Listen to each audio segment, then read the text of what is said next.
Hi friends, welcome to my channel. ಈಗಾಗಲೇ ಇಂದಿನ ವಿಡಿಯೋದಲ್ಲಿ ಗರ್ಭಿಣಿ ನೋಂದಣಿ ಬಗ್ಗೆ ತಿಳಿದುಕೊಂಡಿದ್ದೇವೆ. ಗರ್ಭಿಣಿ ತಪಾಸಣೆ ಮತ್ತು ರಕ್ತಹೀನತೆ ಬಗ್ಗೆ ತಿಳಿದುಕೊಳ್ಳೋಣ ಬನ್ನಿ. ಗರ್ಭಿಣಿ ಸಮಯದಲ್ಲಿ ರಕ್ತ ಕಡಿಮೆ ಆಗುವುದು ಈಗಿನ ಕಾಲದಲ್ಲಿ ಎಲ್ಲರಿಗೂ ಸಹಜ. ರಕ್ತಹೀನತೆ ಎಂದರೆ ರಕ್ತದಲ್ಲಿ ಕಬ್ಬಿಣಾಂಶದ ಕೊರತೆ ಇರುವುದು. ಇದು ತಾಯಿ ಮತ್ತು ಮಗುವಿಗೆ ಹಾನಿಕಾರಕವಾಗಿ ಇರುತ್ತದೆ. ಇದರ ಲಕ್ಷಣಗಳನ್ನು ತಿಳಿದುಕೊಳ್ಳೋಣ. ಕಣ್ರೆಪ್ಪೆ ಒಳಭಾಗ ಬೀಳ್ಚಿಕೊಳ್ಳುವುದು, ಉಸಿರಾಟದ ತೊಂದರೆ ಇರುವುದು, ಅವರು ಸಣ್ಣ ಪುಟ್ಟ ಕೆಲಸ ಮಾಡುವುದರಿಂದ ಕೂಡ ಸುಸ್ತು ಅಥವಾ ತಲೆ ಸುತ್ತು ಆಗುವುದು, ಕೈ ಮತ್ತು ಪಾದದಲ್ಲಿ ಊತ ಕಾಣಿಸಿಕೊಳ್ಳುತ್ತದೆ. ಇದು ರಕ್ತಹೀನತೆ ಲಕ್ಷಣಗಳಾಗಿರುತ್ತವೆ. ಹೀಗಾಗಿ ಇವರಿಗೆ ಕಬ್ಬಿಣಾಂಶದಲ್ಲಿರುವ ಆಹಾರ ಹೆಚ್ಚಾಗಿ ತಿನ್ನಿಸುವ ಸೊಪ್ಪು, ತರಕಾರಿ, ಬೇಳೆಕಾಳು, ಶೇಂಗಾ, ಖರ್ಜೂರ, ಮೀನು, ಮಾಂಸ ಮತ್ತು ಹುಳಿಹಣ್ಣು ಹೆಚ್ಚು ತಿನ್ನಿ ಎಂದು ತಿಳಿಸುವುದು. ಸಲಹೆಯ ಪ್ರಕಾರ ಕಬ್ಬಿಣಾಂಶದ ಫೋಲಿಕ್ ಆಸಿಡ್ ಮಾತ್ರೆ ನುಂಗಿ ಎಂದು ತಿಳಿಸುತ್ತೇವೆ. ನೀರಿನ ಜೊತೆ ಈ ಮಾತ್ರೆ ತೆಗೆದುಕೊಳ್ಳಬೇಕು, ಕಾಫಿ ಟೀ ಜೊತೆ ಅಲ್ಲ ಎಂದು ತಿಳಿಸುತ್ತೇವೆ. ಮಾತ್ರೆ ತಿನ್ನುವುದರಿಂದ ಅಷ್ಟೇ ರಕ್ತ ಜಾಸ್ತಿ ಆಗುವುದಿಲ್ಲ. ನಿಮ್ಮ ಮನೆಯಲ್ಲಿ ಸಿಗುವಂತಹ ತರಕಾರಿಗಳು, ಹಣ್ಣುಗಳು ಇಂತಹ ಎಲ್ಲವನ್ನು ತಿನ್ನಬೇಕು. ಹಣ್ಣುಗಳು ತೆಗೆದುಕೊಳ್ಳಲು ಸಾಧ್ಯವಾಗದಿದ್ದಲ್ಲಿ ನಿಮ್ಮ ಮನೆಯಲ್ಲಿ ಇರುವಂತಹ ಹಸಿ ಟೊಮೊಟೊ ತಿನ್ನಬಹುದು. ಡೈಲಿ ಒಂದು ಕ್ಯಾರೆಟ್ ಮತ್ತು ಬೀಟ್ರೂಟ್ ಅಂತವೆಲ್ಲ ಹಸಿ ಹಣ್ಣುಗಳನ್ನು ತಿನ್ನಬಹುದು. ತರಕಾರಿಗಳನ್ನು, ಹಸಿರು ಸೊಪ್ಪುಗಳನ್ನು ಜಾಸ್ತಿ ಬಳಸಬೇಕು. ಮೆಂತ್ಯ ಸೊಪ್ಪು, ಪಾಲಕು ಇಂತಹ ಹಸಿರು ಸೊಪ್ಪುಗಳನ್ನು ಬಳಸಬಹುದು. 4 ತಿಂಗಳ ನಂತರ ದಿನಕ್ಕೆ 4 ರಿಂದ 5 ಬಾರಿ ತಿನ್ನಬೇಕು ಆಹಾರವನ್ನು. 3 ಊಟ, ದಿನಕ್ಕೆ 2 ಬಾರಿ ಪೌಷ್ಟಿಕ ಆಹಾರ, ಕೋಸಂಬರಿ ಸಿಗಲಿ. ಹೀಗೆ ತಿನ್ನುವುದರಿಂದ ನಿಮ್ಮ ರಕ್ತನೂ ಜಾಸ್ತಿ ಆಗುತ್ತೆ.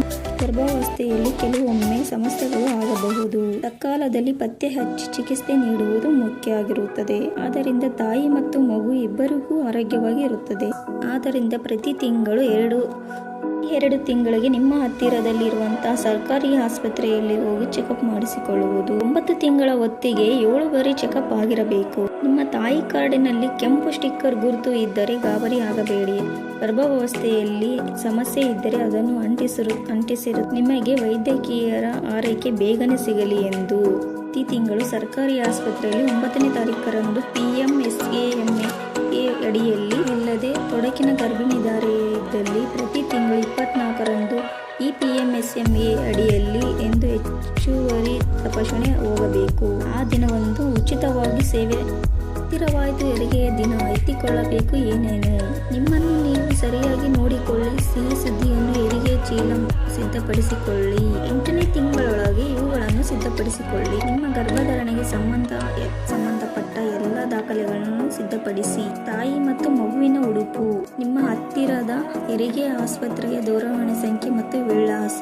ವೈದ್ಯರನ್ನು ಕೇಳಿ ಯಾವಾಗ ಹೆರಿಗೆಗೆ ಹೋಗಬಹುದೆಂದು ತಿಳಿದುಕೊಳ್ಳಿ. ಆಶಾ ಮತ್ತು ಆರೋಗ್ಯ ಕಾರ್ಯಕರ್ತೆಯರ ಫೋನ್ ನಂಬರನ್ನು ಬರೆದುಕೊಳ್ಳಿ. ನಿಮಗೆ ಹೊಟ್ಟೆ ನೋವು ಅಥವಾ ಯೋನಿಯಿಂದ ರಕ್ತಸ್ರಾವ ಕಂಡು ಬಂದ ತಕ್ಷಣ ನಿಮ್ಮ ಆರೋಗ್ಯ ಕಾರ್ಯಕರ್ತರಿಗೆ ಕರೆ ಮಾಡಿ ಅಥವಾ 108 ಆಂಬ್ಯುಲೆನ್ಸ್ ಕರೆ ಮಾಡಿ. ನಿಮ್ಮ ತಾಯಿ ಕಾರ್ಡ್ ಮೇಲೆ ಕೆಂಪು ಸ್ಟಿಕ್ಕರ್ ಇದ್ದರೆ ನೇರವಾಗಿ ದೊಡ್ಡ ಆಸ್ಪತ್ರೆಗೆ ಹೋಗಿ.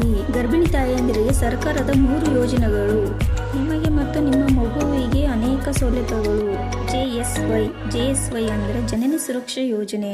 ನೀವು ಹತ್ತಿರದ ಸರ್ಕಾರಿ ಆಸ್ಪತ್ರೆಯಲ್ಲಿ ಹೆರಿಗೆ ಮಾಡಿಸುವುದಲ್ಲಿ ನಗದು ಹಣ ಸೌಲಭ್ಯ ಇರುತ್ತದೆ. ಮತ್ತೆ JSSK ಜನನಿ ಶಿಶು ಸುರಕ್ಷಾ ಕಾರ್ಯಕ್ರಮ ಎಂದು. ಇದರಲ್ಲಿ ಸರ್ಕಾರಿ ಆಸ್ಪತ್ರೆಯಲ್ಲಿ ಸಿಜೇರಿಯನ್ ಸೇರಿದಂತೆ ಉಚಿತ ಹೆರಿಗೆ, ಉಚಿತ ಸೇವೆಗಳು, ಆಸ್ಪತ್ರೆಯಲ್ಲಿ ಔಷಧ ಪರೀಕ್ಷೆ, ಸ್ಕ್ಯಾನಿಂಗ್, ರಕ್ತ ಮತ್ತು ಆಹಾರ ಸೇರಿದಂತೆ ಉಚಿತ ಆಂಬ್ಯುಲೆನ್ಸ್ ಸೇವೆ. 108 ಮಗು ಮನೆಯಿಂದ ಆಸ್ಪತ್ರೆಗೆ ಹಾಗೂ ಇದ್ದಿರಗಲು ಹಾಗೂ ಚಿಕಿತ್ಸೆಗೆ ಬೇರೆ ಆಸ್ಪತ್ರೆಗೆ ಕಳಿಸಲು ಸಂದರ್ಭಗಳು.